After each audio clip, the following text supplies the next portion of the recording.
بسم اللہ الرحمن الرحیم۔ ناظرین، آج کا پہلا ویلاگ آپ کی خدمت میں پیش کر رہے ہیں اور ہیڈنگ وہی چل رہا ہے پچھلے والا، صحابہ کو کیوں کر رسالت کا یقین آیا، پیج 74، ویلاگ نمبر 1۔ اردو زبان میں سرور عالم صلی اللہ علیہ وسلم کی سیرت پر جامع ترین کتاب سیرت النبی صلی اللہ علیہ وآلہ وسلم، رائٹر ہیں علامہ شبلی نعمانی رحمۃ اللہ علیہ، علامہ سید سلمان ندوی رحمۃ اللہ علیہ، جلد سوم۔ بسم اللہ الرحمن الرحیم، الحمد للہ وکفیٰ وسلام علی عبادہ الذین اصطفیٰ۔ بسم اللہ الرحمن الرحیم۔ اس سادگی پہ کون نہ مر جائے، اے خدا لڑتے ہیں اور ہاتھ میں تلوار بھی نہیں۔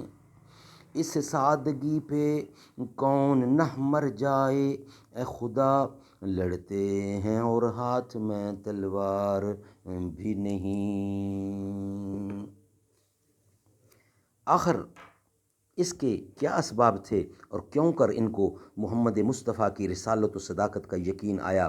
عیسائیوں کی طرح یہ کہنا آسان ہے کہ محمد نے لڑ کر لوگوں کو مطیع بنا لیا، لیکن سوال یہ ہے کہ ہزاروں جان نثار لڑنے والے کہاں سے اور کیوں کر پیدا ہوئے؟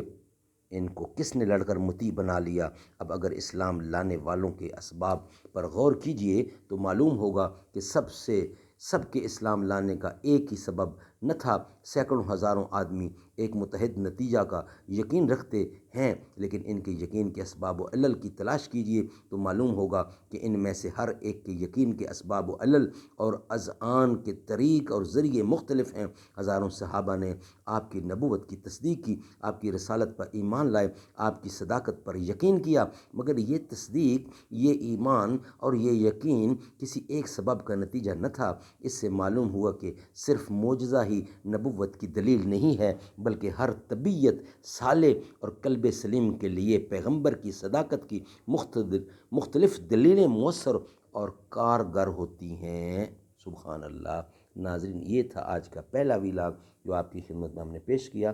انشاءاللہ اب آپ سے ملاقات ہوگی دوسرے ویلاگ کے ساتھ۔ مدینے میں جو گزری ہیں وہ راتیں یاد آتی ہیں، مجھے آقا کے روضے کی وہ باتیں یاد آتی ہیں۔ وہ قصے آقا کے یاروں کے، وہ باتیں صحابہ کی جو پڑھ پڑھ کے میں رویا تھا، وہ نعتیں یاد آتی ہیں۔ وہ اجواء ہو کہ عنبر ہو یا ہو زمزم مدینے میں، جو آقا نے عطا کی تھیں وہ سوغاتیں، جو آقا نے عطا کی تھی سوغاتیں یاد آتی ہیں۔ مدینے میں جو گزری ہیں وہ راتیں یاد آتی ہیں۔